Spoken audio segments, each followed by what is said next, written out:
आज की सुबह की सबसे बड़ी काम की खबरें जो आपको तुरंत जान लेनी चाहिए। जी हाँ, मैं हूं जगदीश और आप देख रहे हैं एचआर मॉर्निंग बुलेटिन। आज की तिथि शक संवत 1948, विक्रम संवत 2083, ज्येष्ठ मास शुक्ल पक्ष तृतीया। चलिए शुरू करते हैं आज की सबसे इम्पोर्टेंट खबरें। जीएसटी से पहले का 1 लाख रुपए तक का बकाया टैक्स, ब्याज और जुर्माना होगा माफ। हरियाणा सरकार ने दी बड़ी राहत। चंडीगढ़। हरियाणा में छोटे व्यापारियों को राहत देते हुए प्रदेश सरकार ने वस्तु एवं सेवा कर जीएसटी लागू होने से पहले के पुराने टैक्स विवादों और बकाया वसूली के मामलों को खत्म करने के लिए बड़ा कदम उठाया है। मुख्यमंत्री नायब सिंह सैनी की अध्यक्षता में सोमवार को हुई कैबिनेट बैठक में हरियाणा एकमुश्त निपटान योजना OTS 2026 को मंजूरी दी गई। नई योजना के तहत जीएसटी लागू होने से पहले के 7 पुराने कर कानूनों से जुड़े मामलों में टैक्स, ब्याज और जुर्माने में भारी छूट दी जाएगी। जिन व्यापारियों का किसी एक असेसमेंट वर्ष में कुल बकाया 1 लाख रुपए तक है, उनका पूरा टैक्स, ब्याज और पेनल्टी स्वतः माफ़ मानी जाएगी। इसके लिए अलग से आवेदन करने की ज़रूरत भी नहीं होगी। योजना 1 जून से लागू होगी और अगले 120 दिनों तक प्रभावी रहेगी। इस दौरान व्यापारी और करदाता आबकारी एवं कराधान विभाग के ऑनलाइन पोर्टल पर आवेदन कर सकेंगे। सरकार का मानना है कि इससे पुराने मुकदमों का बोझ कम होगा और विभाग को वर्षों से अटकी टैक्स रिकवरी में भी तेजी मिलेगी। यह योजना जीएसटी लागू होने से पहले के 7 प्रमुख कर कानूनों के अंतर्गत लंबित मामलों पर लागू होगी। इनमें हरियाणा वेट कानून, केंद्रीय बिक्री कर अधिनियम, हरियाणा सामान्य बिक्री कर कानून, मनोरंजन शुल्क, विलासिता कर, स्थानीय क्षेत्र विकास कर और एंट्री टैक्स जैसे कानून शामिल हैं।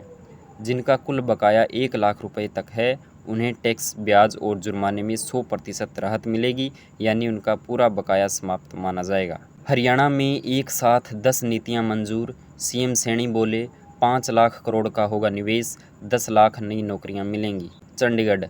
हरियाणा सरकार ने सोमवार को राज्य मंत्रिमंडल की बैठक में एक साथ 10 औद्योगिक नीतियों को मंजूरी प्रदान कर नए औद्योगिक निवेश और रोजगार के बड़े रास्ते खोल दिए हैं। सबसे महत्वपूर्ण मेक इन हरियाणा औद्योगिक नीति 2026 है, जिसे मुख्यमंत्री नायब सिंह सैनी ने लगातार 2 दिन देश और विदेश के उद्यमियों के साथ बैठक कर तैयार किया है। यह राज्य की मुख्य औद्योगिक नीति होगी, जिसके अंतर्गत अगले 5 सालों में करीब 5 लाख करोड़ रुपए का नया निवेश लाने का प्रस्ताव है और 10 लाख नए रोजगार हासिल किए जा सकेंगे।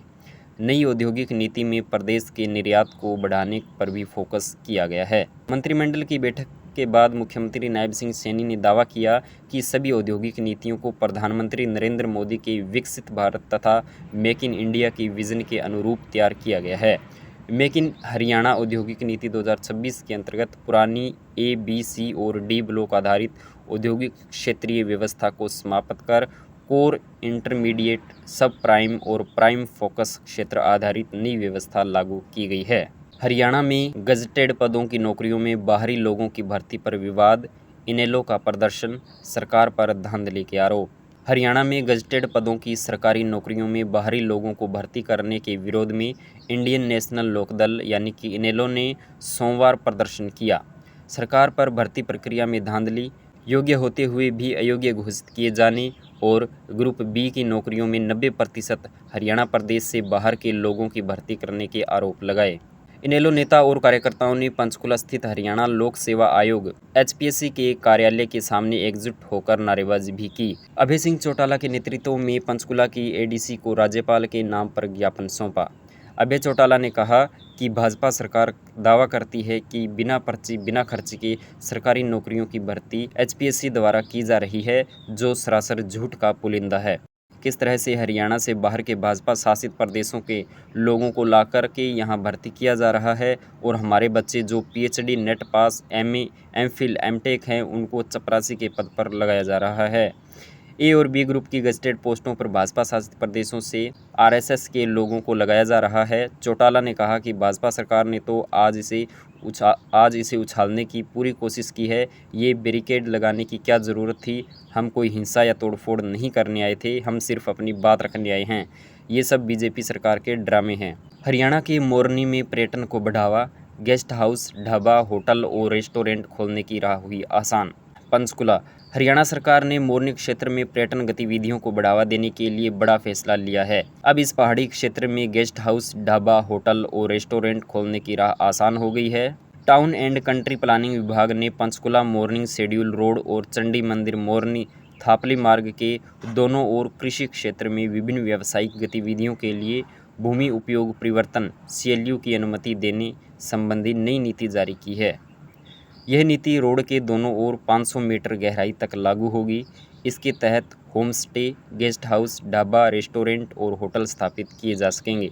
लंबे समय से गेस्ट हाउस और रेस्टोरेंट संचालकों की मांग लंबित थी, जिसे देखते हुए यह निर्णय लिया गया है। नीति में यह भी स्पष्ट किया गया है कि यदि कोई साइट वन कानून या इको सेंसिटिव जोन की अधिसूचनाओं से प्रभावित होंगी, तो संबंधित सक्षम प्राधिकरण से पूर्व अनुमति लेना अनिवार्य होगा। टाउन एंड कंट्री प्लानिंग विभाग के अतिरिक्त मुख्य सचिव अनुराग अग्रवाल की ओर से जारी आदेशों में कहा गया है कि आवश्यकता पड़ने पर एक्ट और नियमों में संशोधन भी किए जाएंगे। आज की खबरों में बस इतना ही। दोस्तों, एक वीडियो के पीछे बहुत ही मेहनत और समय लगता है, तो वीडियो को लाइक करके और चैनल को सब्सक्राइब करके आप हमारी मेहनत का इनाम दे सकते हैं, ताकि आप तक सुबह सबसे पहले सही और हरियाणा की तेज़ खबरें पहुँच सकें।